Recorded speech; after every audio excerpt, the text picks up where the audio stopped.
Start करते हैं आगे, बाकी जो लोग हैं फिर साथ साथ ज्वाइन करेंगे। Sir, I have a question before classes, sir. जी जी बोलें। सर हमें क्लाइंट से जब डेटा मिलता है तो सर वो किस फॉर्मेट में होता है जब हमें एनालाइज करना हो या अगर हमने किसी अगर तो प्रोजेक्ट पे काम करना हो? अगर अगर तो आप दो तरह के ना, अगर तो आप फ्रीलांसिंग कर रही हैं तो क्लाइंट ने अपना डाटा डिस्पर्स करके रखा हुआ होगा ना CSVs के अंदर।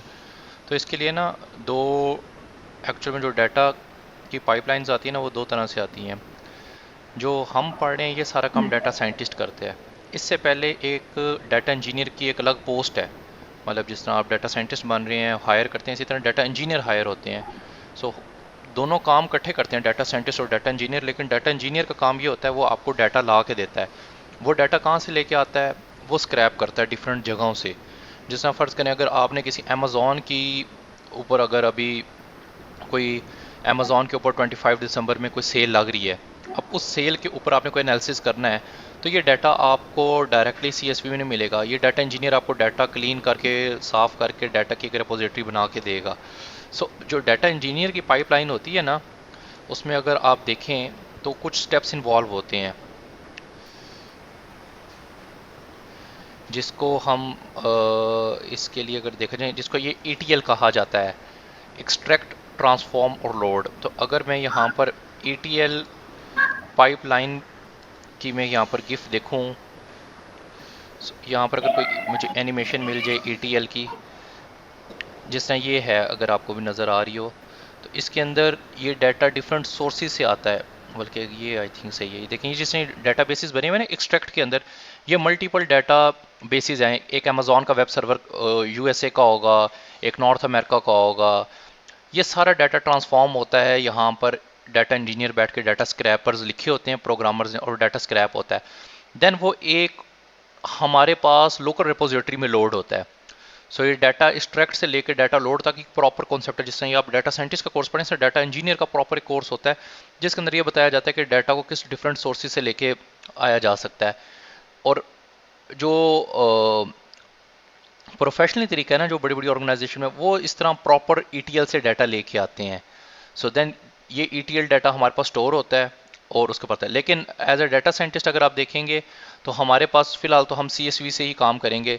लेकिन अगर इस कोर्स के बाद कि थोड़ा सा मेरे हमारे पास टाइम हो तो एक क्लास में मैं आपको ये बता दूंगा कि हम डाटा को डिफरेंट सोर्सेज से कैसे एक्सपोर्ट करके लाते हैं, देन हम उसको यूज़ करते हैं। लेकिन जो प्रॉपर तरीका है वो हमारे पास ये प्रॉपर ETL का तरीका होता है, जिसको एक्सट्रैक्ट, ट्रांसफॉर्म और लोड कहते हैं। सो इस तरीके से डाटा हमारे पास यहाँ पर आ जाता है। तो ये आप अगर ETL लिखेंगे ना खाली, तो ETL के आपको बहुत से तरीके मिल जाएंगे। सिंपली यहाँ पर डिफरेंट सोर्सेज होते हैं, देन स्टेजिंग एक एरिया होता है जहाँ ट्रांसफॉर्म होता है, और हमारा अपना एक वेयर हाउस बनता है। जो डाटा साइंटिस्ट ने अपने ऊपर एक्सपेरिमेंट करने होते हैं, वो अपनी एक लोकल रिपोजिटरी रखता है जिसमें वो डाटा अपने लिहाज से करता है। और ये ETL डिप्लॉय होते हैं क्लाउड के ऊपर। तो क्लाउड के ऊपर हमारे पास दो से तीन तरह के, एक तो हमारे पास GCP की टेक्नोलॉजी है, जिसको हम गूगल क्लाउड कहते हैं। एक आप गूगल क्लाउड के ऊपर इसको डिप्लॉय कर सकते हैं, जो कि गूगल वालों ने दिया है। नहीं तो माइक्रोसॉफ्ट का यूज़ करना है तो अज्योर कर सकते हैं, नहीं तो अमेजोन का AWS। ये तीन मेजर क्लाउड की सर्विसेज हैं जो आपको ये डाटा इंजीनियरिंग का काम देती हैं, जिसके अंदर हमारे पास सबसे ऊपर AWS है, माइक्रोसॉफ्ट अज्योर है, गूगल क्लाउड है। ये एक प्रॉपर टेक्नोलॉजीज हैं जिनको सीखना है आपको। मैंने अगर आउटलाइन के एंड में बताया था ML ऑपरेशंस का, तो ये एक प्रॉपर होता है कि डाटा को किस तरह स्टोर करके किस तरह एक्सट्रैक्ट करके लाना है। तो ये टॉप 3 टेक्नोलॉजीज हैं जिनको आप यूज़ करके डाटा को एक्सट्रैक्ट करके एक रिपोजिटरी में रख सकते हैं। सो सर एक छोटा सवाल मेरा भी है। अभी आपने ML ऑप्स कहा, तो मैं दरअसल चेक करवा रहा था इंटरनेट पे ही, तो दो चीज़ें नज़र आ रही थी। एक था ML ऑप्स और दूसरा था ML ऑन क्लाउड। तो सर इन दोनों में फ़र्क क्या है? दोनों ही बेसिकली क्लाउड पे ही होता है। जो ML ऑप्स है ना, वो मशीन लर्निंग ऑपरेशंस हैं। मतलब मशीन लर्निंग का जो डेवऑप्स का ऑपरेशन है ना, तो ये दो तरीके हैं। एक डेवऑप की टेक्नोलॉजी है और एक ML ऑप की टेक्नोलॉजी है। सो जो ML ऑप है ना, उसके अंदर machine learning plus development plus operation, ये तीनों चीज़ें जब हम मिला देंगे ना, देन आप ML ऑप्स बनेंगे। अगर आप तो खाली OPS करते हैं, जिसको ऑपरेशंस कहा जाता है, जैसे हमारे पास डिप्लॉयमेंट है, जैसे ये नेटवर्क्स वाले करते हैं, तो आप ML ऑप्स नहीं है, आप खाली ऑप्स रह जाएंगे। तो ML ऑप्स वो बंदा होता है जो एल्गोरिदम का डाटा साइंटिस्ट का काम भी करता है प्लस उसकी डिप्लॉयमेंट भी करता है। तो ये जो दोनों काम अगर कोई बंदा करेगा ना, कि जो मशीन लर्निंग को डिप्लॉय भी करेगा और उसके साइंटिस्ट एक्सपेरिमेंट करके उसके अंदर से इंसाइट भी निकालेगा, तो ये प्रॉपर हमारे पास ML ऑप्स का ऑप्शन आता है। क्लियर है सर। ठीक है जी, हम अब स्टार्ट करते हैं। अब हम सब कुछ बेसिक्स तो पढ़ रहे हैं आज से, अब हम पांडास को देखते हैं। पांडास आप सारों को पता होगा है। नम पाए तो हमारे पास न्यूमेरिकल एनालिसिस के लिए होता है, लेकिन पांडास जब हमारे पास रो और कॉलम्स में डाटा होता है तो उसके लिए हम पांडास यूज़ करते हैं। एक पावरफुल, फ्लेक्सिबल और open source data analysis tool है। पाइथन लैंग्वेज का एक रैपर क्लास है, इनके पाइथन लैंग्वेजेस को यूज़ करके इन्होंने ऊपर कुछ मेथड्स बनाए हुए हैं जिनको हम यूज़ करके इन पे काम कर सकते हैं। So as a new library सबसे पहले हम जाके चेक करते हैं कि पिप चेक करे कि पांडास इंस्टॉल भी है या नहीं। सो हम सबसे पहले देखते हैं पांडास इंस्टॉल नहीं है तो पहले पांडा इंस्टॉल करना पड़ेगा। इंस्टॉलिंग पांडास पे जाते हैं और डिफरेंट तरीके हैं, एनाकोंडा के तरीके भी है, लेकिन हम सिंपल पिप इंस्टॉल के थ्रू करना चाहेंगे। जुपिटर लैब पाइथन 3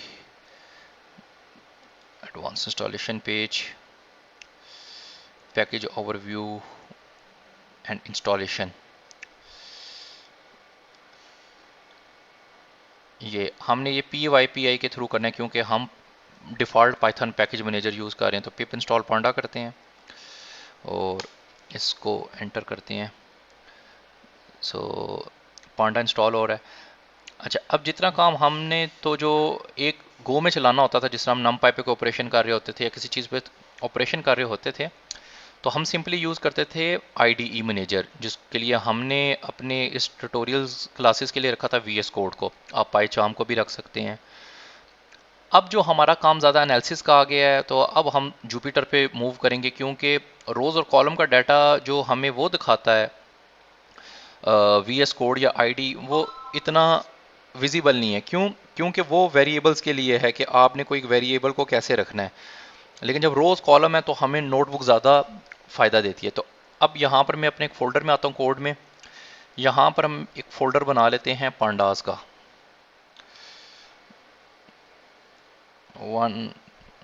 बल्कि सिंपल पांडास 1-पांडास। ठीक है जी, अब इसके अंदर मैं CMD को रन करूँगा और यहाँ पर मैं अपनी जुपिटर नोटबुक को ऑन करूँगा ताकि मेरे इस पाथ से आ जाए Jupyter notebook.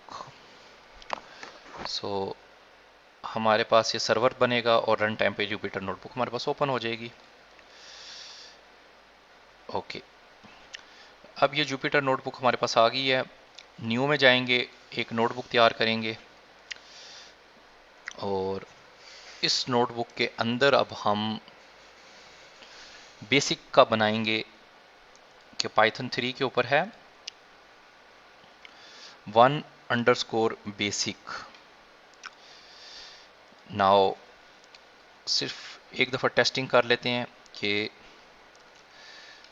Each and everything is working. अब ये जुपिटर नोटबुक थोड़ी सी नई है पुराने से, क्योंकि जिस पे मैं काम करता हूँ थोड़ी सी पुरानी है। अच्छा, अब जो डाटा फ्रेम का पांडास के अंदर जो सबसे ज़्यादा यूज़ होती है चीज़, उसको हम कहते हैं डाटा फ्रेम। डाटा फ्रेम एक आप समझ लें एक्सेल की शीट है जिसके अंदर टेबुलर फॉर्म में डाटा पड़ा होता है हमारे पास, वो रोज़ और कॉलम में। तो अपने डाटा फ्रेम का वर्ड हम बहुत यूज़ होगा आपकी इस कॉन्सेप्ट के अंदर। तो डाटा फ्रेम आपने याद रखना है, एक CSV की शीट है और उसके अंदर हम डिफरेंट काम कर सकते हैं। इसी तरह हम पांडास को यूज़ करने के लिए इसको अगर मैं थोड़ा सा जूम कर दूं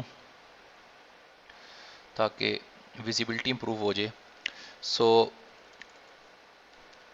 import pandas as PD, shift enter से मैं इसको रन करता हूँ। जब तक ये स्टैटिक आ रहा होता है यहाँ पर, ये जहाँ पर 2 है, आपने इधर नोट करना है कि हमारे पास यहाँ पर ये जहाँ पर 2 लिखा हुआ है, यहाँ पर आपने नोट करना है। जब भी मैं इसको रन करता हूँ तो इसका मतलब स्टैटिक आता है। स्टैटिक का मतलब है ये सेल रन हो रहा है।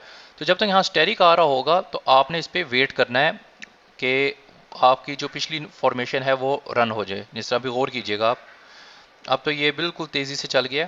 तो यहाँ पर स्टैरिक आता है, तो जब तक स्टैरिक का एक सेल लोड नहीं होता तो आपने इस पर थोड़ा सा वेट करना है। अच्छा, पांडास के अंदर अब हम डायरेक्ट CSV पे आएंगे, क्योंकि जो हमने मेजर काम था वो तो हम कर चुके हैं।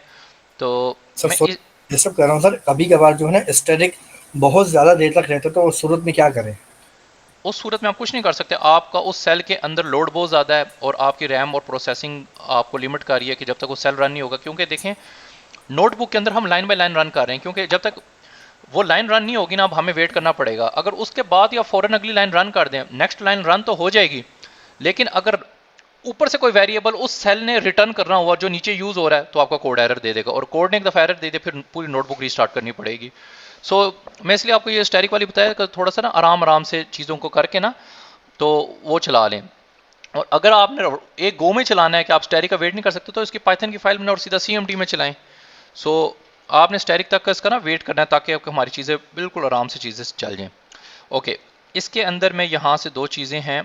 ये डाटा एक बनाया है जो हम लोड करेंगे, वो मैं इसको पहले अपने पास यहाँ पर एक डाटा का फोल्डर बनाऊंगा। जितना भी डाटा मैं अपने डाटा के फोल्डर में रखूंगा, और ये मैंने वेदर अंडरस्कोर डाटा, इसको मैं यहाँ पर ओपन करता हूँ। एक्सेल के अंदर एक CSV की फाइल है, और इस डाटा की पहले विजिबिलिटी देखते हैं कि ये है कैसा। इसको क्लोज करते हैं और इसको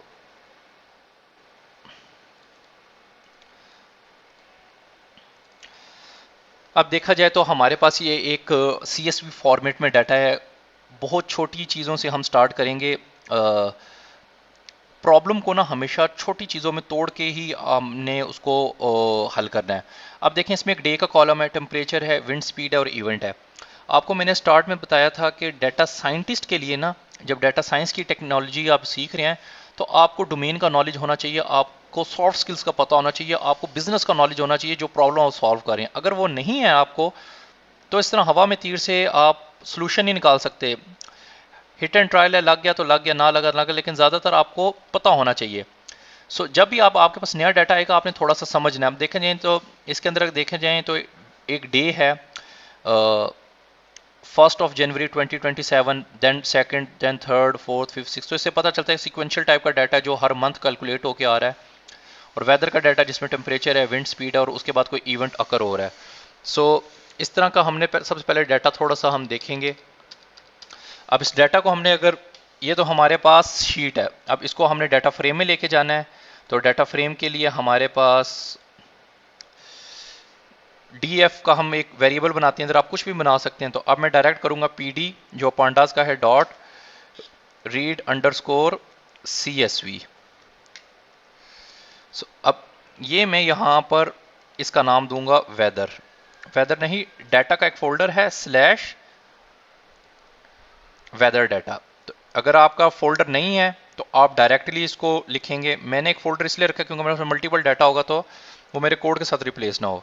शिफ्ट एंटर करेंगे, स्टैरिक पिवट करेंगे, हाँ डॉट CSV मैंने नहीं लगाया, CSV।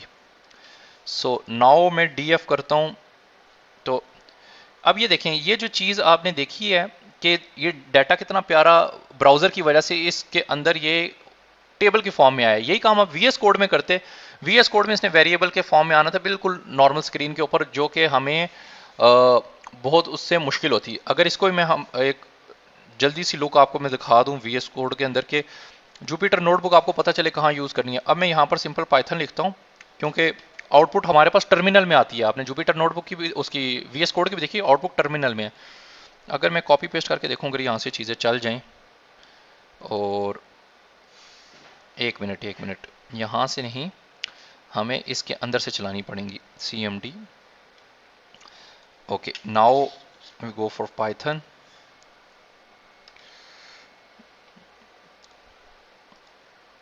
सो और DF is equal to PD dot read underscore CSV WEATHER weather underscore data dot CSV ये और DF। सो देख रहे हैं, ये अब हमारे पास इस तरह डाटा आ रहा है। अब यहाँ पर अगर मेरे मल्टीपल कॉलम्स होंगे तो ये डाटा मेरा आपस में मिक्स होगा टर्मिनल में। ये देख रहे हैं, कॉलम ज़्यादा होंगे, डाटा ऊपर नीचे होगा, तो हमें इसमें इतना विजिबिलिटी नहीं होती, जिस वजह से हम ये जो आगे का थोड़ा सा काम है ये हम नोटबुक में लेके गए हैं। ओके, अब हमारे पास यहाँ पर ये डाटा जो simple as it is Excel में था और CSV में था वो आ गया, और ये इसने यहाँ पर साथ अपने एक इंडेक्स नंबर लगाए हैं, हर रो को एक इंडेक्स नंबर दिया है 0 1 2 3 से। ये तो एक तरीका आपके पास CSV है, आप उसे डाटा फ्रेम तैयार कर सकते हैं। अच्छा, बैकएंड पे डाटा फ्रेम तैयार होने की स्ट्रैटेजी ये है कि ये आपको जो मैंने पाइथन की सिंपल डिक्शनरीज है उसको यूज़ करता है। सो आप एक डिक्शनरी से भी तैयार कर सकते हैं। मैं अगर एक डिक्शनरी बनाऊँ वेदर अंडरस्कोर डाटा के नाम की एज इक्वल टू, ये डिक्शनरी है एक। अच्छा, अब ये डिक्शनरी के लिए मैंने यहाँ पर डिक्शनरी बना के रखी हुई है ताकि मुझे टाइप ना करनी पड़े। ये वही जो डाटा है उसकी डिक्शनरी एक बनाई हुई है, क्योंकि अब थोड़ा सा हम स्पीड अप करेंगे चीज़ें। तो ये देखें वही डिक्शनरी है, मैंने एक डिक्शनरी बनाई, डे के अंदर ये सारी मैंने डे वाला कॉलम रख दिया, टेम्परेचर के अंदर एक लिस्ट बनाई, टेम्परेचर रख दी और सब चीज़ें रख दी। तो ये मेरे पास एक वेदर डाटा आ गया। तो मैं अगर इसको प्रिंट करता हूँ तो ये डिक्शनरी मेरे पास प्रिंट भी हो जाएगी। सो इस डिक्शनरी से भी हम डाटा फ्रेम बना सकते हैं। बहुत ज़रूरी नहीं कि हमारे पास एक्सेल की फाइल हो, या आपको बता रहा हूँ डिफरेंट टाइप का डाटा होता है। सो DF इज इक्वल टू, अब ऊपर हमने किया था यहाँ पे रीड अंडरस्कोर CSV, नाउ यहाँ पर अब हम करेंगे PD डॉट डाटा फ्रेम, और डाटा फ्रेम के अंदर हम डायरेक्ट इस डिक्शनरी का नाम दे देंगे जिस वेरिएबल का नाम है। सो नाउ DF, सो देखिए वही डाटा हमने डिक्शनरी से भी तैयार कर लिया है।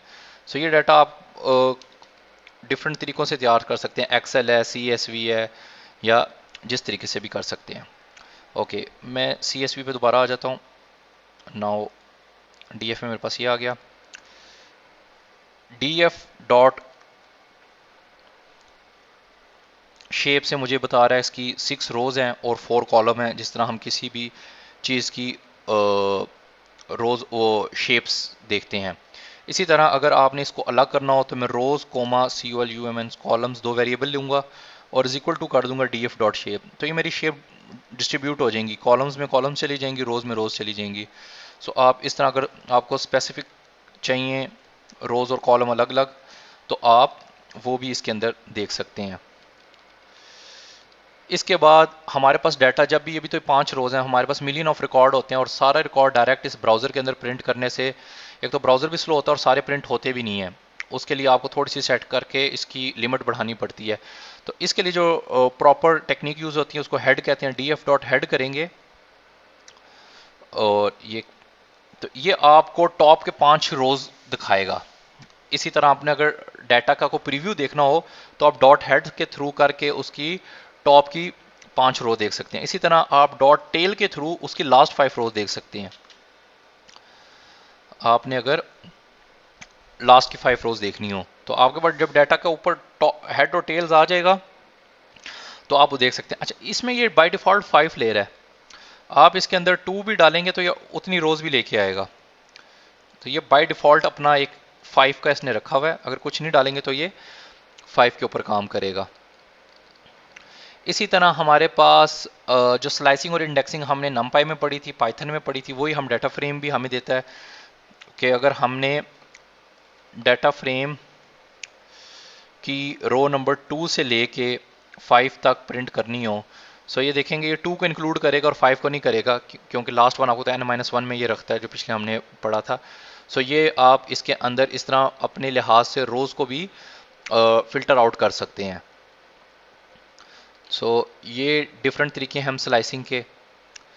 इसी तरह अगर आपने खाली कॉलम के नाम प्रिंट करवाने हो तो आप DF डॉट COLUMNS कॉलम्स को करेंगे, तो ये मुझे बता रहा है कि D type data type object है जिसके अंदर एक लिस्ट पड़ी हो, हमारे पास सारे कॉलम्स इधर लिस्ट के अंदर शो हो जाएंगे।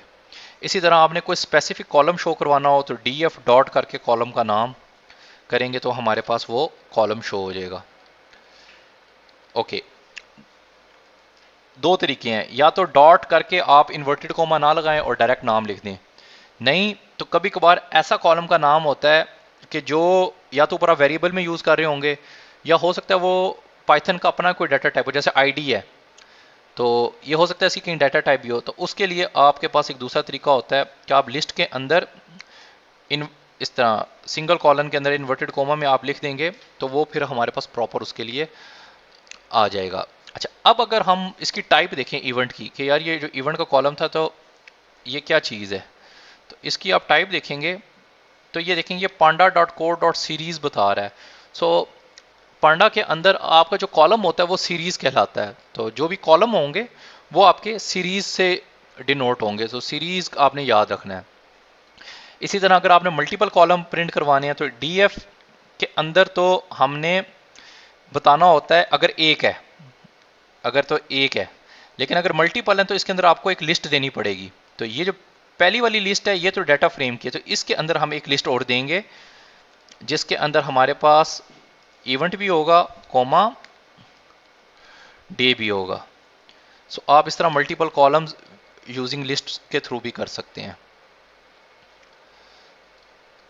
अच्छा, डाटा फ्रेम और पांडास का फ़ायदा ये है कि आपके पास बहुत बड़ी बड़ी जो फाइल्स होती हैं या बहुत ज़्यादा डाटा होता है उसके ऊपर आप एनालिटिक्स बहुत आराम से कर लेते हैं, क्योंकि आपको कोड कम लिखना पड़ता है और हमारा काम कम हो जाता है। जिस तरह फ़र्ज़ करें कि अगर यहाँ मैं एक डीएफ प्रिंट करूँ, अब मैंने देखना हो यहाँ पर, जी जी बोलें।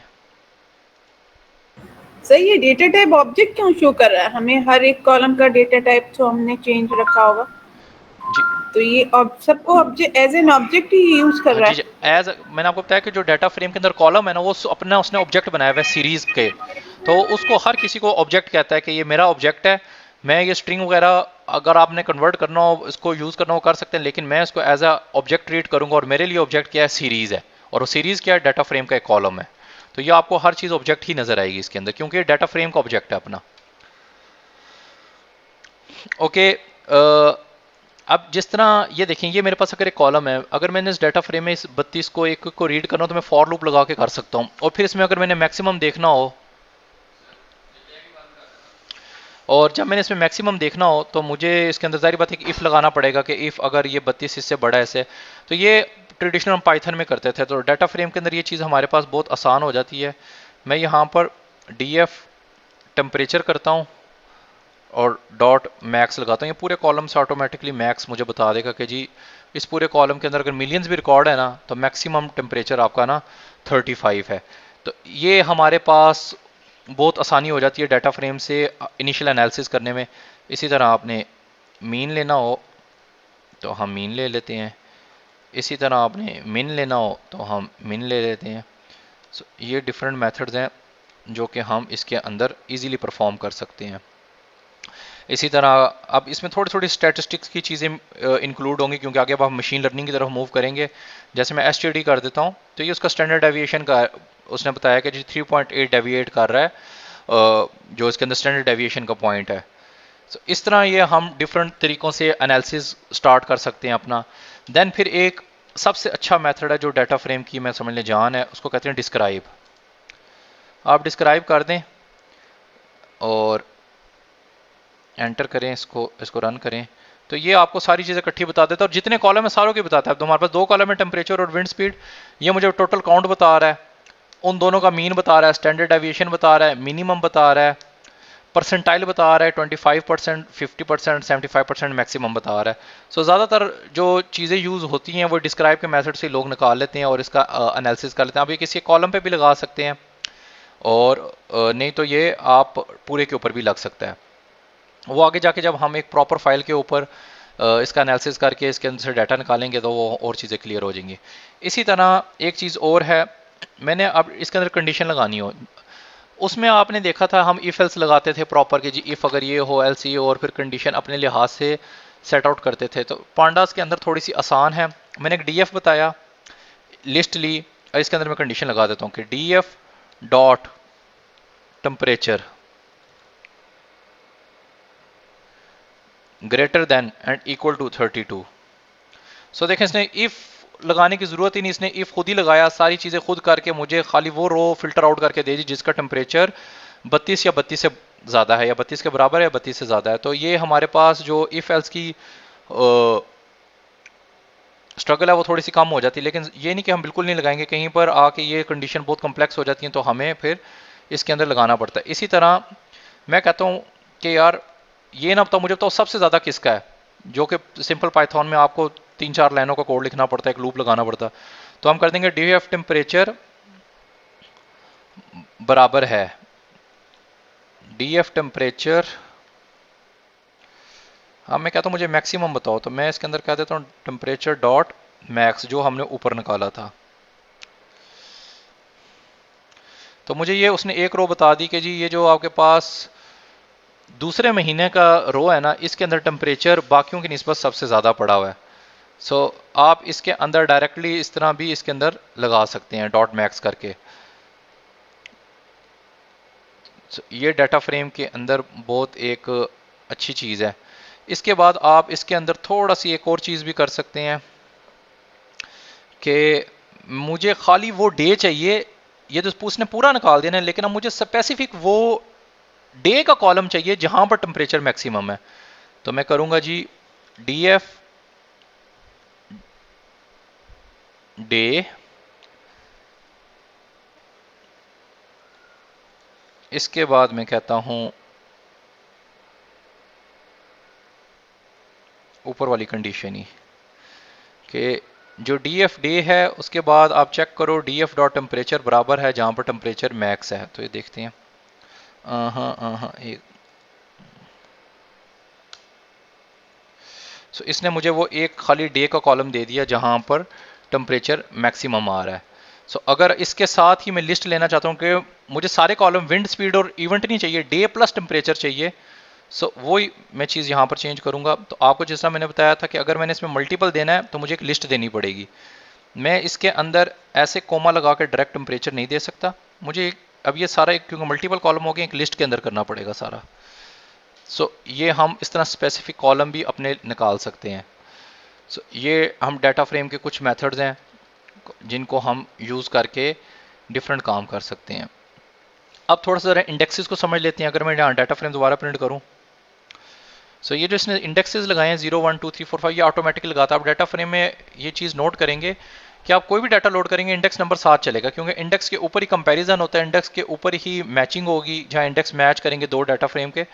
सो अगर मैंने देखने हो df डॉट इंडेक्स इसमें किस तरह चल रहे हैं, तो मैं df डॉट इंडेक्स लिखता हूँ। तो मुझे बताता है कि मैंने एक रेंज इंडेक्स का फार्मूला लगाया हुआ है जो कि 0 से स्टार्ट हो रहा है 6 तक जा रहा है और हर में 1 1 का स्टेप ले रहा है। सो देखें 0 1 2 3 4 5 आपको बताया था फॉर लूप की तरह लास्ट वाला इंक्लूड नहीं होगा, और 0 से 6 तक ये 1 तक जाएगा हमारे पास। अब देखें इंडेक्स के ऊपर आप सर्चिंग कर सकते हैं, इंडेक्स के ऊपर ये सारा काम होता है। तो यहाँ पर देखा जाए तो हमारे पास 0 1 2 3 इंडेक्स इतना कोई अहम नहीं है। अगर ये हमारे पास जो डे है ना, कि देखें हमने टेम्परेचर दिन के या महीनों के लिहाज से करना है कि अगर 6 मंथ्स का तो 6 मंथ्स के ऊपर क्या हो रहा है, तो हमें डे का ज़्यादा यूज़ पड़ेगा सर्चिंग के अंदर। तो हम इस डे को इंडेक्स भी बना सकते हैं। तो मैं कहता हूँ df dot set underscore index, आगे कॉलम का नाम देना आपने किसको बनाना है। एट अ टाइम आप एक इंडेक्स ही बना सकते हैं, डे इंडेक्स एक से ज़्यादा बन सकते हैं लेकिन वो रिपीटेशन में आएंगे। ये मैं अब करता हूँ। तो ये देखिए बोल्ड हो गया है। तो ये df जो डॉट इंडेक्स है ये हमारे पास आ गया, यहाँ पर ये इंडेक्स बन गया। लेकिन अगर अब मैं दोबारा df को अगर प्रिंट करूँ तो देखिए इंडेक्स मेरे पास रिपीट वापस आ गए, यानी कि इंडेक्स तो बनाया है लेकिन इंडेक्स सेव नहीं किया। तो इसके दो तरीके हैं, वो आगे जाके बताएंगे कि इंडेक्स बनाने के बाद आपने इस इंडेक्स को इस डाटा फ्रेम के अंदर अपडेट भी करना है।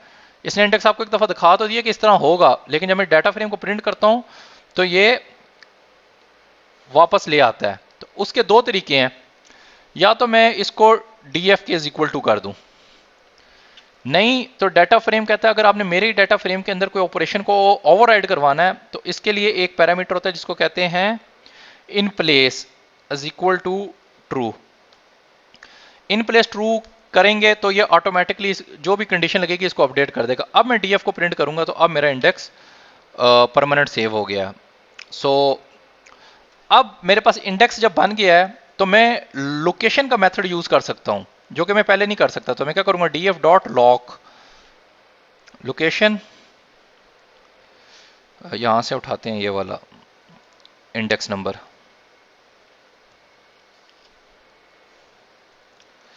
सो देखें हम डायरेक्ट उस इंडेक्स के ऊपर, पहले हमको नंबर था, अब डायरेक्ट हम डेट को एज ए इंडेक्स यूज करेंगे और उससे रेलिवेंट इंफॉर्मेशन हम अपनी फेच कर लेंगे। आपने अगर इंडेक्स को रीसेट करना है तो भी आप कर सकते हैं, मतलब आप कहते हैं कि नहीं बस वापस, तो df dot reset underscore index, और अगेन अब आपको इन प्लेस ट्रू करना पड़ेगा, क्यों? क्योंकि एक दफ़ा ओवरराइड हो चुका है उसके ऊपर।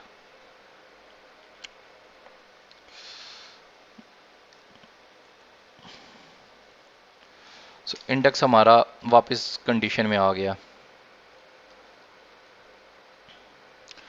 नाउ अब हम चाहते हैं यार हम इंडेक्स किसी और चीज़ को बना दें, एक ये ट्राई भी करते हैं, इवेंट्स को इंडेक्स बना देते हैं, इवेंट को। अब हमारे पास इवेंट हो गया। अब इवेंट के थ्रू आप लॉक का मेथड यूज़ कर सकते हैं कि df डॉट लॉक, बताओ भाई स्नो वाले एरिया निकाल दो भाई हमें। इस तरह इंडेक्स से हम लोकेशन के ऊपर अपना मल्टीपल काम कर सकते हैं, जो कि हमें बहुत इसके अंदर फ़ायदा देगा। तो ये हम इस तरह डिफरेंट तरीक़ों से अपने पांडास डाटा फ्रेम को हम थोड़ा सा एलिब्रेट कर सकते हैं, CSV पे ऊपर काम कर सकते हैं। प्लस अब हम इसके अंदर इसको सेव भी कर सकते हैं, जो CSV बन जाएगी इसको हम डॉट टू CSV से वो आगे जाके देखेंगे हम इसको हम सेव कैसे करते हैं। ये हमारे पास डाटा डिफरेंट टाइप्स का हमारे पास इस तरह आ जाता है, जो कि हमें आगे आके यूज़ हो सकता है। और अब हम ज़रा इसमें एक स्टेप आगे चलते हैं।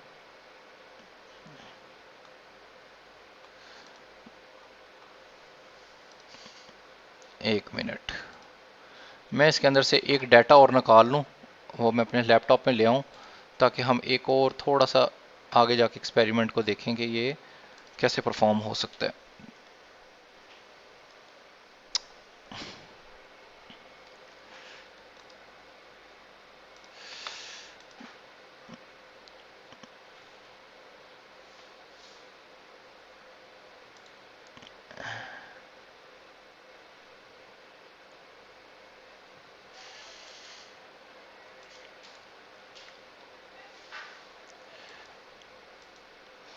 ओके, ये नोटबुक को मैं बस क्लोज करता हूँ, मैं एक और नई नोटबुक बना लेता हूँ ताकि ये वाली पड़ी रहे हमारे पास।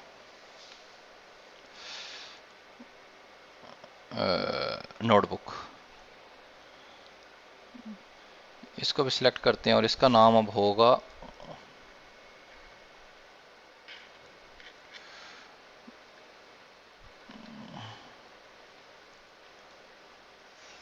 इसको हम बंद कर देते हैं और डाटा हम ले जाते हैं अपने वर्क स्पेस के अंदर, जहाँ पर हमारे पास पांडास के अंदर डाटा पड़ा हुआ है, और इसको कर देते हैं बंद। Then again import pandas as pd df is equal to pd dot read csv, और इसके अंदर वही होगा हमारे पास data slash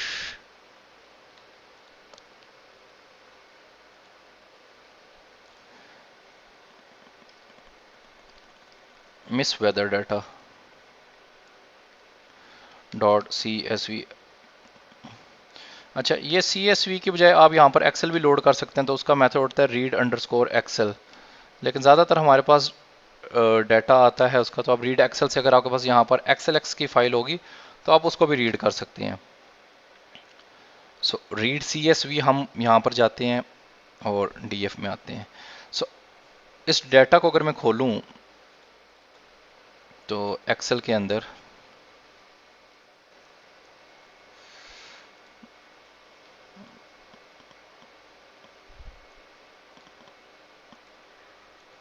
just way down,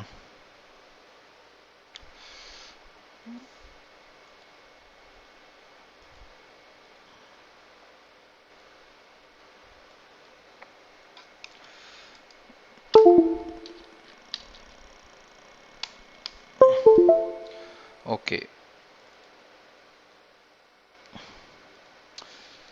ये डाटा है, इस डाटा में आप अगर देखें हमारे पास डाटा की डिस्ट्रीब्यूशन कुछ इस तरह हुई हुई है कि कुछ वैल्यूज़ हमारे पास फील्ड ही नहीं है, जिसको हम मिसिंग वैल्यूज़ कहते हैं कि डाटा के अंदर हमारे पास कुछ मिस वैल्यू है। लेकिन अगर आप एक्सेल खोलेंगे तो इसमें ऑटोमेटिकली इस तरह मिसिंग नल कॉलम नज़र आ रहे होंगे। लेकिन जब इसको आप डाटा फ्रेम में आप रीड कर देंगे तो डाटा फ्रेम इसको NaN कह देगा, नॉट अ नंबर या नॉट अ वैल्यू ना। सो data frame automatically data load होने के ऊपर जो मिसिंग वैल्यू है उसको नैन से रिप्लेस कर देता है, ताकि हमें ये पता चल जाए कि डाटा के अंदर हमारे पास चीज़ें नहीं हैं। तो इसके लिए हमारे पास डिफरेंट तरीका होता है कि इस डाटा को हम रीड आउट करें और इसके लिए इसको फिल करके हम आगे लेके जाएं, ताकि मशीन लर्निंग मॉडल जो पैटर्न बना रहा है आपने वो उसमें डिस्टर्बेंस ना लाए। तो अब अगर हम इधर टाइप करें df.day की, सो ये मुझे बता रहा है जी पांडा की सीरीज़ है मेरे पास। और अगर मैं देखूं इस सीरीज़ के अंदर डे के अंदर फर्स्ट वाली चीज़ मेरे पास क्या है, मतलब फर्स्ट कॉलम की क्या डाटा टाइप है, तो मैं ज़ीरो कर देता हूँ। तो अब मुझे उसकी प्रॉपर डाटा टाइप बताएगा, तो मुझे बता रहा है स्ट्रिंग है। तो एक तो देखें इसने जब डाटा रीड किया तो मेरा जो डेट और टाइम था ना इसको उसने एज अ स्ट्रिंग काउंट किया है। अब जो स्ट्रिंग काउंट किया तो अगर मैं कोई टाइम सीरीज़ का इसके ऊपर कोई टेक्निक लगाऊंगा तो उसको एज अ स्ट्रिंग काउंट कर लेगा। तो मुझे पहले इस कॉलम को टाइम बनाना है। तो ये अब आपको पता होगा कि डेट और टाइम बहुत अहम होता है डाटा के अंदर, तो हमें उसको पार्स करना पड़ता है उसकी प्रॉपर फॉर्मेट में, ताकि उसके ऊपर वो नेसेसरी ऑपरेशन परफॉर्म कर सके। सो हम रीड CSV के अंदर एक पैरामीटर और देते हैं, comma parse date is equal to, और इसके अंदर कॉलम बताते हैं कि ऐसे कौन से कॉलम है जो डेट और टाइम को रखे हुए हैं। अभी हमारे पास एक ही है day, shift DF।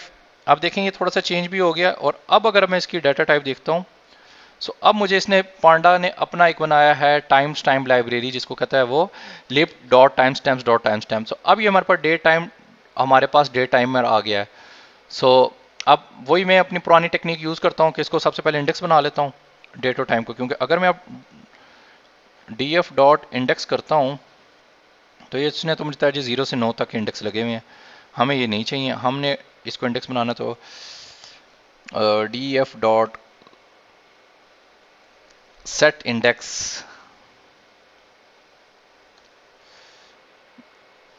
Day comma in place true लाजमी करना है, नहीं तो इज इक्वल टू DF कर दें। कोई एक तरीका करना है ताकि हमारा डाटा फ्रेम इसके अंदर ये डाटा ले आए। सो नाउ हमारे पास डाटा फ्रेम इस तरह इंडेक्स के अंदर हमारे पास आ गया। अब देखें जो ये NaN है, इसको फिल करने का एक सबसे आसान मेथड है फिल NA डाटा फ्रेम का। तो मैं एक नया डाटा फ्रेम बना रहा हूँ, न्यू DF, क्योंकि मैं इसको भी रखना चाह रहा हूँ ताकि अगर कुछ इसमें मुझे कंपैरिजन करना हो तो मैं उसको लिए यूज़ कर सकूँ, नहीं तो वो उसको रिप्लेस कर देगा। DF dot fill NA। एक तो स्ट्रैटेजी ये है कि देखें जो NaN है ये एक नॉन न्यूमेरिकल नंबर है जो कि हमें प्रिडिक्शन में प्रॉब्लम करेगा। तो फिल NA को ना हम 0 से रिप्लेस कर देते हैं, सारे जितने भी फिल NA हैं तो उसको हम 0 से रिप्लेस करते हैं। सो हम फिल NA लिखते हैं, आगे इसके 0 डालते हैं और इसको हम क्लोज कर देते हैं। लें जी, अब पुराने DF में तो चेंजेस नहीं, न्यू DF में चेंजेस हो गई हैं। सो अब आपने देखा है कि जितने भी हमारे पास NA थे ना वो सारे हमारे 0 से रिप्लेस हो गए हैं। और 0 से रिप्लेस होने के बाद हमारे पास अगर यहाँ पर देखा जाए तो इसने इसको भी 0 बना दिया है, इसको भी 0 बना दिया है, ये दो भी हमारे 0 हो गए हैं, ये दो भी हमारे पास 0 हो गए हैं इन्वेंचुअली, क्योंकि हमारे पास इसमें भी नहीं था, इसको भी उसने 0 किया और इसको भी 0 किया। सो ये हमारे पास जो मेथड थे ये हमारे सारे इसने 0 कर दिए हैं।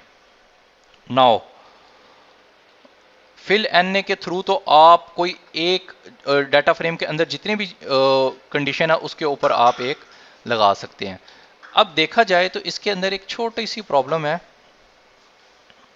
ये वाली। और एक मिनट, ये वाली देखें, ये 0 नहीं होना चाहिए था और ये भी 0 नहीं होना चाहिए था। क्यों? चलें, उनकी तो समझ आती है कि टेम्परेचर 0 हो सकता है, हमें इसकी भी समझ आती है कि हमारे पास विंड स्पीड भी 0 हो सकती है, पर इवेंट 0 का नहीं कोई होता, या तो नो इवेंट लिखा है तो डजेंट मेक सेंस। सो इसके लिए आप डिफरेंट कॉलम के अंदर डिफरेंट टाइप की कंडीशन भी लगा सकते हैं। आप देख रहे हैं सारा काम मैं इफ एल्स के बगैर कर रहा हूं, सारा काम हमारा इफ एल्स के बगैर हो रहा है।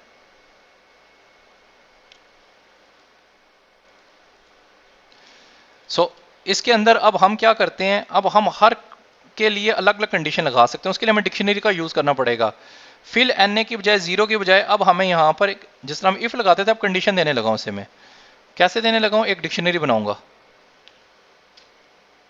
डिक्शनरी तैयार होगी। इसके अंदर मैं बता रहा हूं टेम्परेचर के, टेम्परेचर के कॉलम के अंदर अगर एन आए तो इसको जीरो कर दो। विंड स्पीड,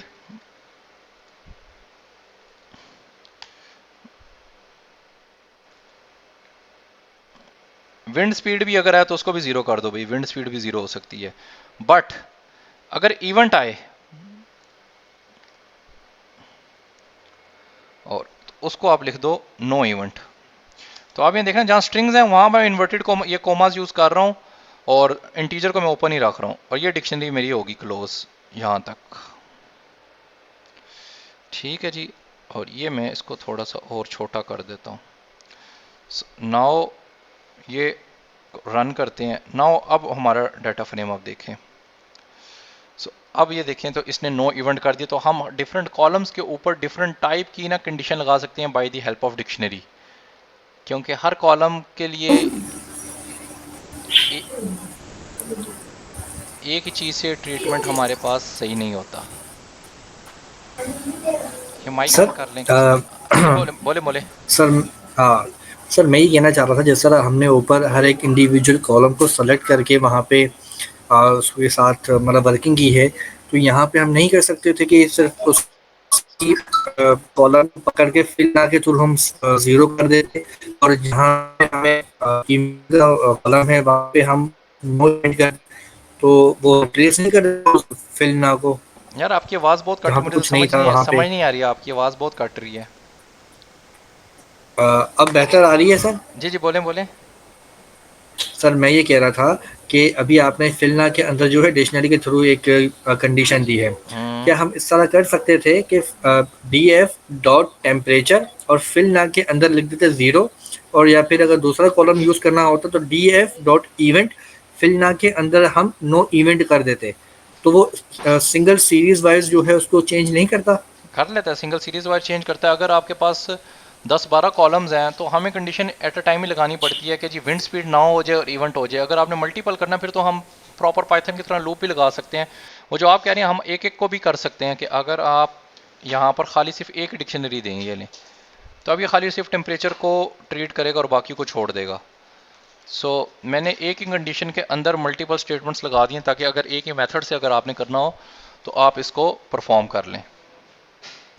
नहीं नहीं सर, मैं ये नहीं कह रहा था, मैं ये कह रहा था कि डी एफ डॉट कॉलम का नाम लिखे और फिर आगे फिल ना करके उसके जो ब्रैकेट है वहां पे हम नो इवेंट कर देते। नहीं नहीं, ये तो इसका फिल एन के अंदर ही तो हमने बताना है। तो फिल वो जो स्ट्रक्चर आप बता रहे हैं वो मे भी शायद कोई पॉसिबल हो, क्योंकि पांडास की जहाँ तक मैंने लाइब्रेरी यूज़ की है तो आपने फिल एन के अंदर ही इसके मेथड्स डालने होते हैं कि टेम्परेचर और विंड किस तरह है। तो जो आप बता रहे हैं कि आप यहाँ पर कह रहे हैं डॉट करके मैं पहले कॉलम का नाम लिखता और इसके आगे फिर फिल एन लिखता। हाँ, और फिल एन के अंदर ब्रैकेट के अंदर सिर्फ आप जीरो लिख देते।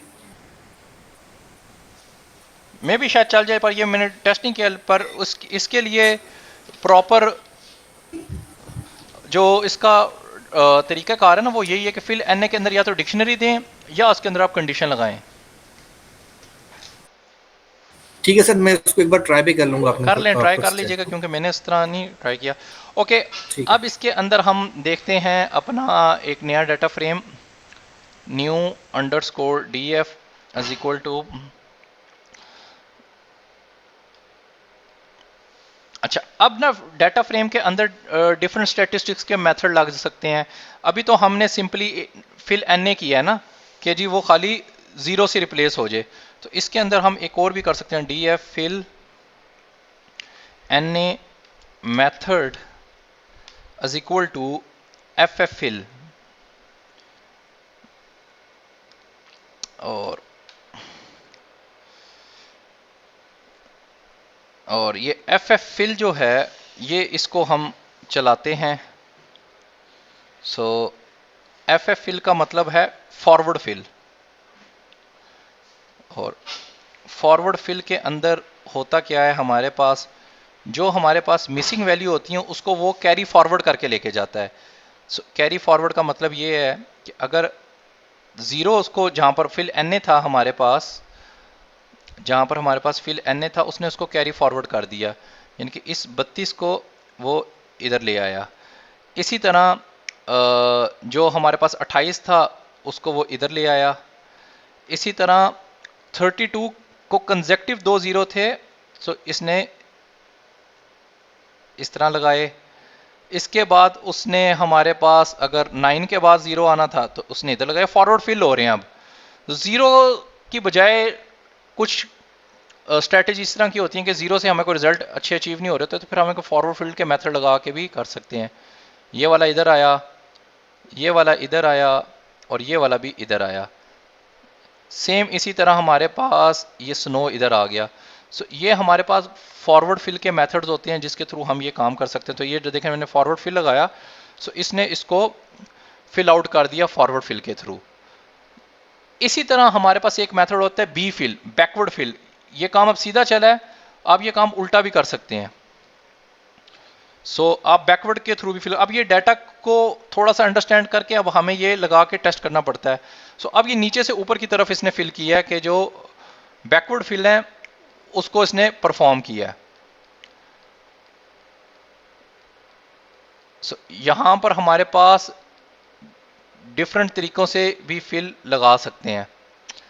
इसके बाद हमारे पास ये देखें रो बाय रो फिल जा रहा है। आप इसके अंदर एफ फिल की लिमिट भी लगा सकते हैं कि अगर एक फिल के बाद 2 कंसेक्टिव नल आ जाएं तो बस एक को फिल करो, बाकी को रहने दो। तो उसके लिए हम यहां पर लिमिट लगाते हैं, लिमिट इज इक्वल टू 1। सो देखिए इसने ये एन नहीं भरा, क्यों? क्योंकि इसके बाद 2 कंसेक्टिव जीरोस थे या 2 कंसेक्टिव नन थे, तो एक को उसने फिल कर दिया और दूसरे को छोड़ दिया। तो हमारे पास यहाँ पर ये कंसेक्टिव के थ्रू हम लिमिट 2 की भी लगा सकते हैं, 3 की भी। हो सकता है आपके डाटा इतना खराब हो कि एक कॉलम के बाद 10 रोज नल हैं, तो अब 10 को तो नहीं हम फिल करेंगे, तो डाटा बहुत खराब हो जाएगा। तो हम 1 या 2 की लिमिट लगा देते हैं, 1-2 अगर डाटा हमारे पास आ रहा है तो उसको आप फिल कर लो, लेकिन नहीं तो उसको रहने दो। इसके बाद अब ये डिफरेंट स्ट्रेटजीज हैं डाटा को फिल करने के लिए। अब ये हम अपने आगे मशीन लर्निंग मॉडल में यूज करके देखेंगे कि कौन से स्ट्रेटजी से हमारे डाटा का मशीन लर्निंग का एल्गोरिदम फाइन ट्यून होकर अच्छा रिजल्ट देता है। तो ये हमें कैसे पता चलता है? ये हमें मशीन लर्निंग की एक्यूरेसी से, उसके एरर रेट से, उसकी प्रिसीजन से, उसकी रिकॉल से, उसके एफ स्कोर से, उसके डिफरेंट परफॉर्मेंस मेजर से कि हमारा डाटा सही तरह से क्लीन हुआ हुआ या नहीं।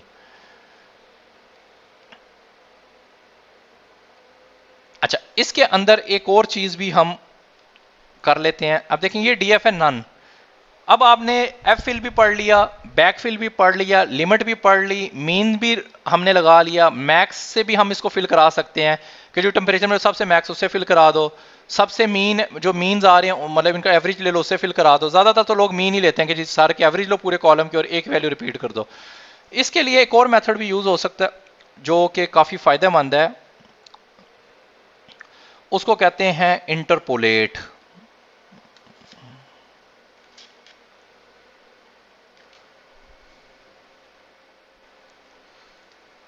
अगर आप इंटरपोलेट देखेंगे ना तो ये इंटरपोलेट का एक फार्मूला होता है कि जो कि टाइम सीरीज डाटा के लिहाज से डाटा की एनालिसिस चेक करता है कि आपका जो डाटा है वो इंटरपोलेटली किस तरह बढ़ रहा है। तो इंटरपोलेट का फार्मूला है। सो हम इसकी इंट्यूशन में नहीं जाएंगे कि जी ये काम किस तरह करता है, सिर्फ बता रहा हूँ कि इंटरपोलेट को वैसे लगाना हो तो बड़ा मुश्किल है। तो डाटा फ्रेम ने डॉट इंटरपोलेट का मेथड दिया हुआ है। सो अगर इसको मैं इंटरपोलेट करूँ,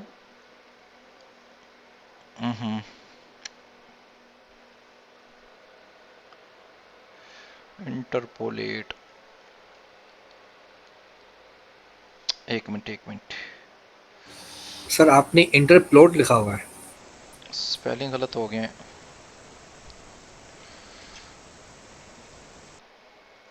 हाँ ठीक है, थैंक यू भैया, स्पेलिंग गलत थे मेरे। इंटरपोलेट करते हैं। सो अब ये देखें, ये अब डाटा को ना बी फिल कर रहा है ना फॉरवर्ड फिल कर रहा है, और अब ये उसके लिहाज से कर रहा है। ये देखें, जो फर्स्ट अगर देखें तो यहां पर हमारे पास ये था, तो इनके दरमियान की एक वैल्यू दे रहा है, 32 और 28 के दरमियान की कोई वैल्यू खुद से सजेस्ट करके बता रहा है। इसी तरह जो अगला हमारे पास NaN था, उसके लिए भी ये 32 और 34 के बीच की वैल्यू लेके आएगा। ये देखें, ये 32 और 34 के बीच से ऑटोमेटिकली हमारे पास ये लेके आता है। तो ये ज़्यादा बेस्ट गेस होता है हमारे डाटा के लिए, कि जो रियल से थोड़ा ज़्यादा करीब है। अच्छा, इसके अंदर अब हमारे पास देखें तो टाइम सीरीज को वो भी काउंट नहीं कर रहा। देखें, पहले महीने में 32 है, नहीं, हाँ, पहली तारीख को 32 है, फिर 4 तारीख को 30 हुआ, और फिर 5 को फिर 28 हो गया। सो ये टाइम को अभी काउंट नहीं कर रहा। तो इसके लिए अगर हमारे पास कोई टाइम का कॉलम हो तो हम उसको बता सकते हैं कि आप इंटरपोलेट करो विद रिस्पेक्ट ऑफ टाइम। सो उसके लिए हमें इसके अंदर सिर्फ एक मेथड देना पड़ता है, जैसे हमने बी फिल दिया था। सो इसके अंदर मैं अगर मेथड दे दूं टाइम को, सो अब इसके गेस थोड़े से चेंज हो जाएंगे।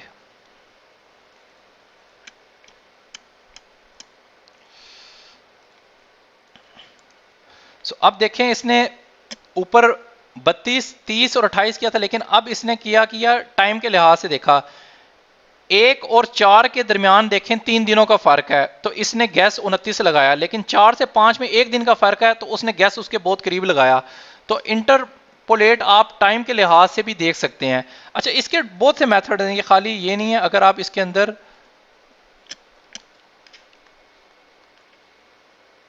पांडा का इंटरपोलेट करेंगे, जिसको लीनियर कहते हैं, तो अभी ये by default linear method use होता है। तो ये मैंने इसके अंदर से मेथड यहां से चेंज किया है।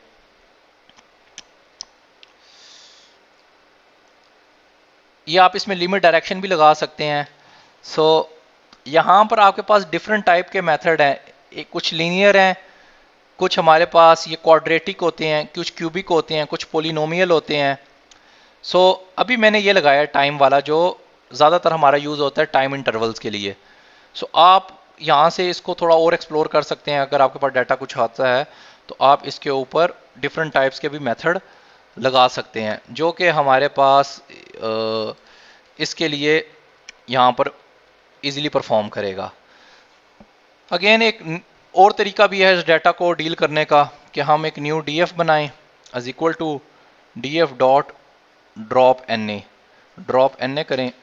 लो जी, अब हम कहते हैं भी वो सारी कॉलम ही गिरा डिलीट ही कर दो। वो कॉलम से हमारी प्रेडिक्शन बहुत ही ख़राब अगर हो रही है, तो हम वो कॉलम को ड्रॉप कर देते हैं सारे, जो कि हमारे पास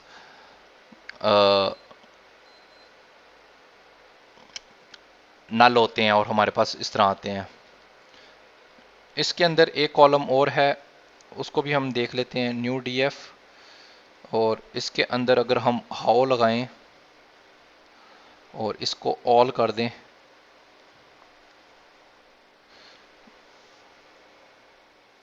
सो इसके लिए मैं अब आगे हम एक डिफरेंट तरीक़ों से हम इसकी चीज़ें लगा सकते हैं कि जी इनको कैसे हमने ड्रॉप करना है।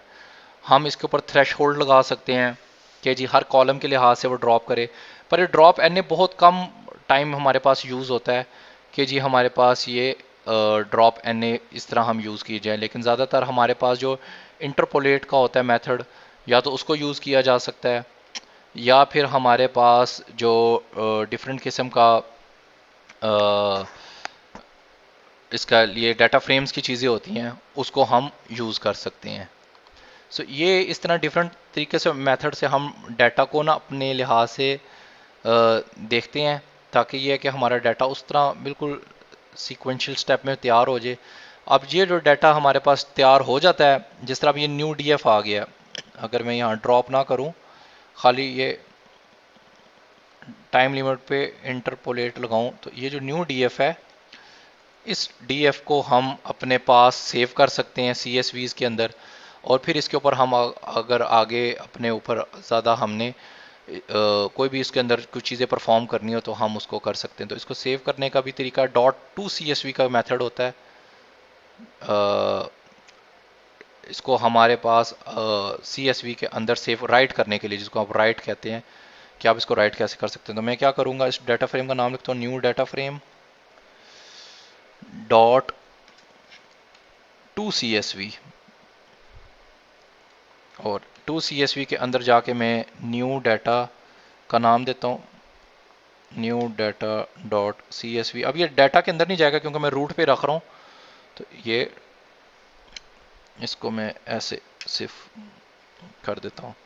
सो अब मैं अगर अपने फोल्डर में जाता हूँ, डी में, कोड में, पांडाज में, सो देखें ये ओहो CSV था, मैंने गलत लिख दिया CSV, इसने कोई और फॉर्मेट में सेव कर दिया, इसको डिलीट कर दें। सो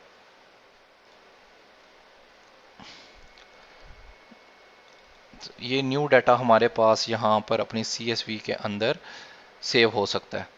सो वही जो डाटा हमने इंटरपोलेट लगाया था, अगर कोई बड़ा डाटा होता तो ये उसके गैसेस के साथ हमारे पास यहाँ पर हम इसको इजीली सेव कर सकते हैं। So, ये हमारे पास डिफरेंट तरीके हैं डाटा को डील करने के लिए। सो आपको कोई यहाँ तक कोई क्वेश्चन है तो पूछ लें।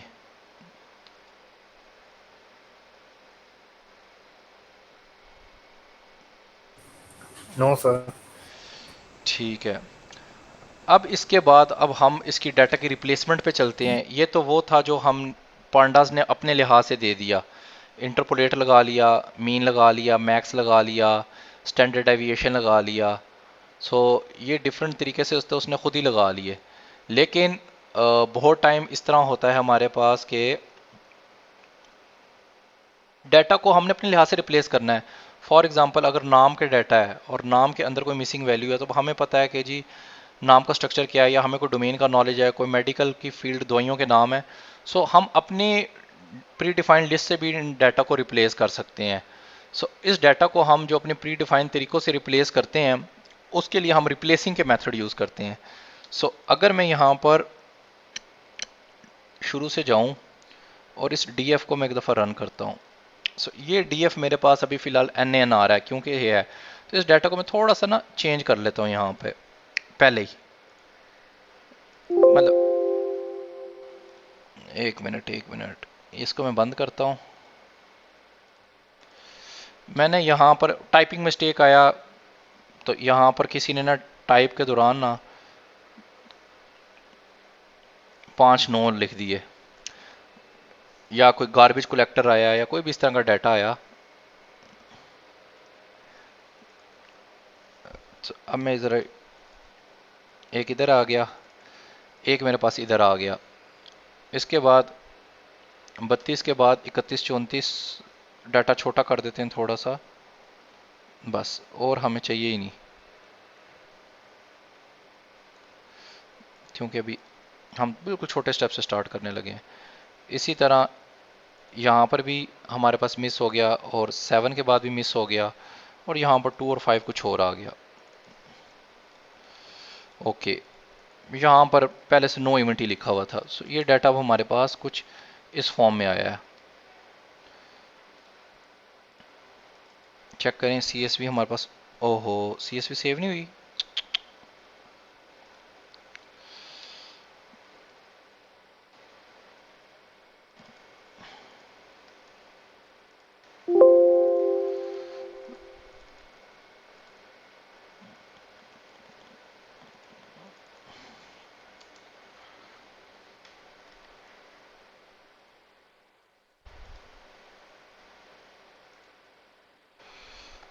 Okay, now run this. ठीक है जी,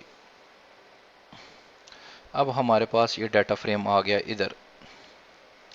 ओहो, सो ये अब हमारे पास कुछ इस तरह का टाइपिंग का डाटा आ गया है, और इसको अब हम अब हमें पता है कि 999, या तो हमने एप्लीकेशन के टाइम के ऊपर कुछ ऐसी निशानी रख दी थी कि ताकि हम बाद में इसको रिप्लेस कर लें। सो सबसे पहले तो एक तरीका ये है कि हम इसको नैन बना दें। नैन बना देंगे तो फिर हम ऊपर वाले ऑपरेशन परफॉर्म कर सकते हैं। उसको बनाने का भी तरीका new DF is equal to DF dot replace का मेथड अब यूज करेंगे, और इसके अंदर कंडीशन बताएंगे कि ऐसा नंबर जो कि ये आ रहा हो कोमा। अब जो नैन है ना, ये NaN, ये एक्चुअल में numpy का एक मेथड है। सो इसको अब हम इस तरह डायरेक्ट नहीं यूज कर सकते, अब इससे पहले हमें एक numpy इंक्लूड करवानी पड़ेगी। सो इंपोर्ट numpy एज np और np डॉट नैन। ठीक है जी, NaN नैन दोनों ही चल जाएंगे। वैसे ये इस तरह इसकी फॉर्मेट ये है, कैपिटल N स्मॉल ए और N जो हमने ऊपर देखा था नैन इस तरह ही शो कर रहा है हमारे पास। So now our data frame look like, तो उसने जो हमने प्री डिफाइंड पैटर्न था उससे ने हम इस चीज़ को इसके साथ रिप्लेस कर दिया। ठीक है, आप इसके अंदर डिक्शनरी भी डाल सकते हैं। वो कैसे? फर्ज करें कि इसके अंदर -888 था,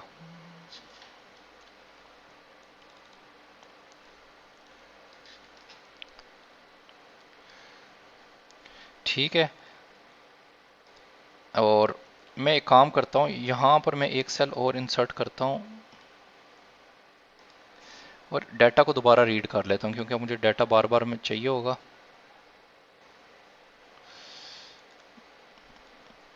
और इसके नीचे मैं डाटा फ्रेम प्रिंट करता हूँ। सो देखिए मेरे पास एक यहाँ पर अभी यहाँ पर 888 भी है।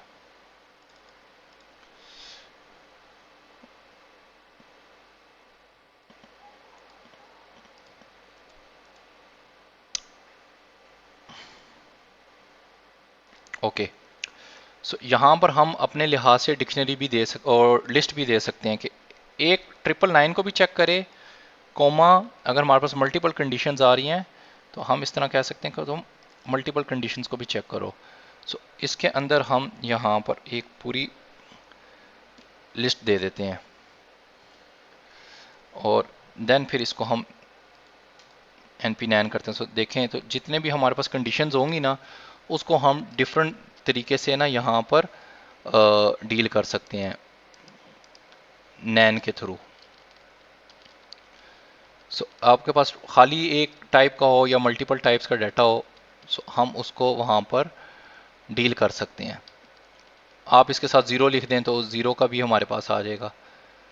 अच्छा, इसके अंदर जो हमारे पास डाटा है आप सेम उसी तरह डिक्शनरी के थ्रू भी कर सकते हैं कि हर मल्टीपल कॉलम के अंदर जो डाटा है वो हमारा उस तरह ही चले ताकि ये इसको हम यूज़ करें। जिस तरह के फ़र्ज़ करें अगर इवेंट में यहाँ पर ज़ीरो होता,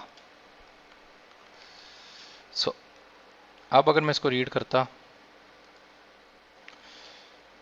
और अब मेरे पास जो यहाँ पर इवेंट के अंदर ज़ीरो आ गया है तो इसके लिए मैं हर कॉलम के लिए अलग डिक्शनरी दे रहा हूँ कि अगर इवेंट ज़ीरो हो, विंड स्पीड ये हो, टेम्परेचर ये हो तो सारों में नैन करे।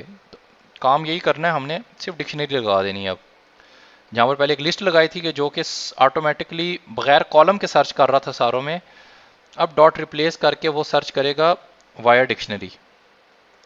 so, इसकी जगह डिक्शनरी यूज़ होगी। डिक्शनरी ये होगी कि जी टेम्परेचर के अंदर क्या चेक करो,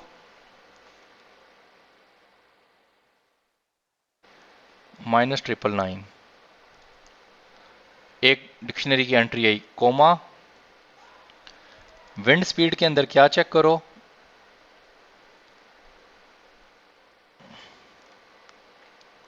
-888।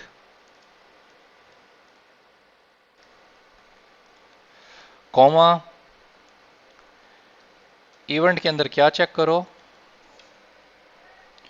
ज़ीरो, क्योंकि इवेंट में हमने भी यहाँ ज़ीरो डाल दिया। और इससे पहले हम डीएफ को प्रिंट भी कर लेते हैं।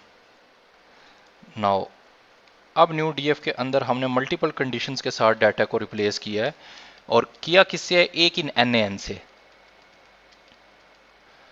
सो ये हमारे पास डिफरेंट तरीके हैं, हम अपनी कंडीशन के लिहाज से इसको यूज़ कर सकते हैं। अच्छा, अब बहुत दफ़ा डाटा हमारा किसी और तरह से भी आ जाता है, जैसे कि डाटा कभी कभार होगा इस तरह कि किसी ने 32 के साथ सेंटीग्रेड लिख दिया, ठीक है, और 32 के साथ तो सेंटीग्रेड लिख दिया, विंड स्पीड के साथ किसी ने लिख दिया MPH। अब देखें डाटा एक तरह से नहीं है, किसी के साथ MPH है, किसी के साथ नहीं है, किसी के साथ ये है। तो इस डाटा को डील करने का भी एक तरीका है। डाटा को दोबारा लोड करता हूं मैं और DF से डाटा को प्रिंट कर लेता हूं। सो देखें यहाँ पर अब हमारे पास डिफरेंट जो चीज़ें लग रही हैं उसके लिए हम सहारा लेंगे रेगुलर एक्सप्रेशन का। तो रेगुलर एक्सप्रेशन एक तरह का पैटर्न होता है जो कि हम प्रोग्रामिंग में यूज़ करते हैं कोई एक्सप्रेशन बनाने के लिए।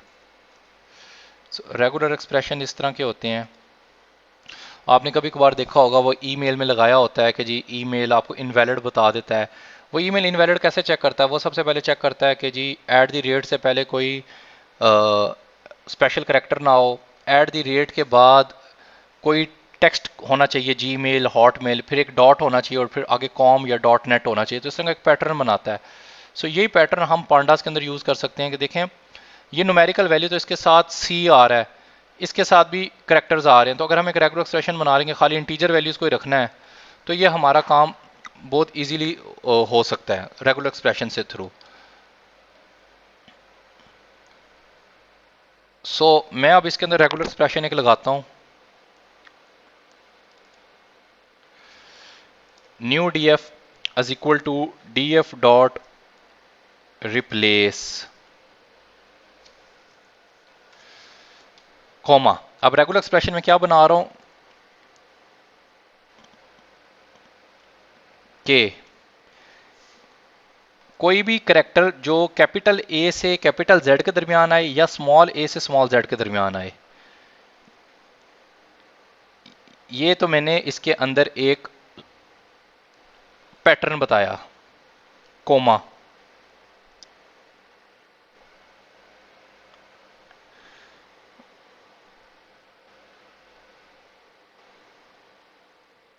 ये यूं कॉमा, इसको रिप्लेस किससे करना है? नल के साथ, मिटा दो उसके साथ, कोमा। अब इस मेथड को रिप्लेस को कैसे पता चलेगा रेगुलर एक्सप्रेशन है? इसको हमें बताना पड़ेगा REGEX = ट्रू, कि इसको as a regular expression treat करो। सो इसने क्या किया है, सारी जो टेक्स्ट वाली वैल्यू थी ना, स्ट्रिंग्स A से कैपिटल AZ और स्मॉल AZ जो अल्फाबेट नंबर थे वो सारे उड़ा दिए हैं। इससे हमें नुकसान ये हुआ है, हमारे इवेंट भी सारे उड़ गए हैं। क्यों?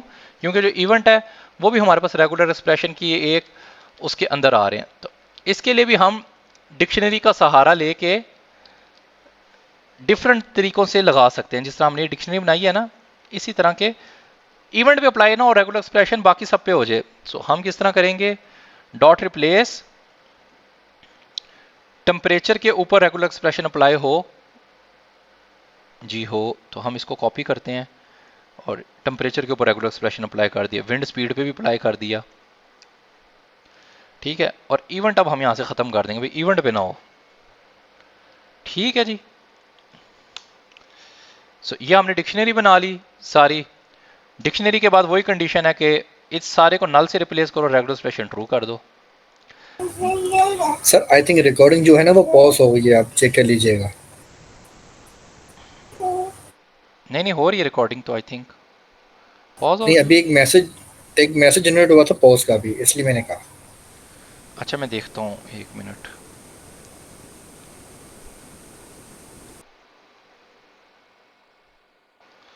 हाँ हो रही है आई थिंक रिकॉर्डिंग तो। सो ओके, नाउ अब डाटा फ्रेम में देखेंगे। तो पहले तो हमें डाटा फ्रेम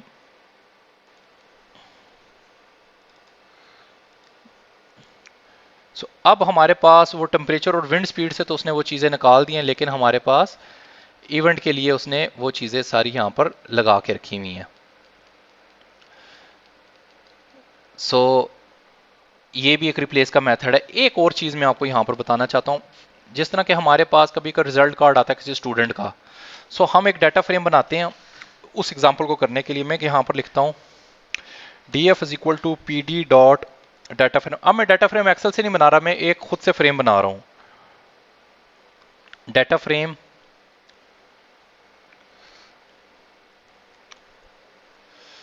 और डाटा फ्रेम के लिए यहां पर हम एक स्कोर का कॉलम बना रहा हूं मैं, और स्कोर के कॉलम के अंदर मैं कुछ प्री डिफाइन ग्रेड्स रख रहा हूं, जिसको मैं एक को कह देता हूं कि जी ये एवरेज है, फिर गुड है,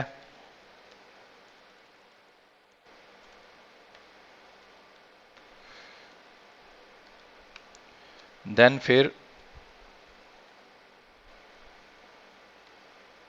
पुअर है। ओके, और इनको मैं फिर रिपीट करता हूं, मतलब ये तो कुछ स्टूडेंट एवरेज भी होंगे, कुछ स्टूडेंट फिर गुड भी निकलेंगे। so, फिर कोई एवरेज निकलेगा, फिर कोई पुअर भी आ जाएगा दोबारा, मतलब रिपीटेटिव स्टूडेंट्स हैं। ये कॉलम के अंदर मैंने एक सेल्स की वैल्यू डाल दी है, ठीक है जी। प्लस अब मेरे पास स्टूडेंट का एक कॉलम है। सो रिप्लेस मेथड को हम इस तरह भी यूज करेंगे आगे जाके। स्टूडेंट का एक मेथड है, स्टूडेंट के मेथड के हम मेरे पास अब एक रॉब आ जाए, एक माया आ गई, मतलब रॉब का एवरेज आ गया, गुड माया के लिए आ गया, पुअर के लिए एक नाम हमें चाहिए,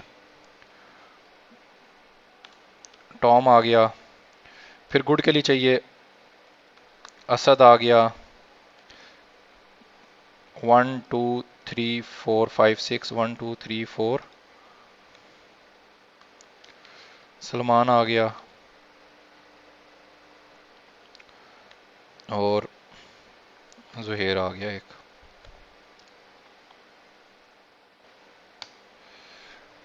ठीक है जी, देखें जी डाटा फ्रेम तैयार हो गया, डाटा फ्रेम हमारा तैयार हो गया।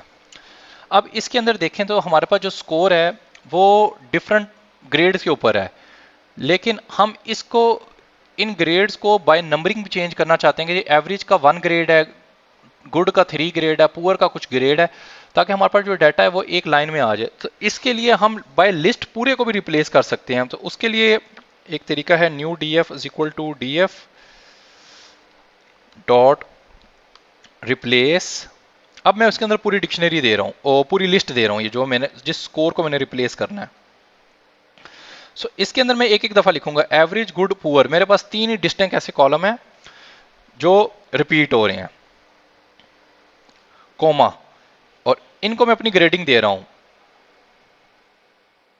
एवरेज की 1 ग्रेड है, इसका 2 है और इसका 3 है, बस। सो ये लिस्ट बाय लिस्ट कंपैरिजन खुद ही करके ऑटोमेटिकली इसको रिप्लेस कर देगा।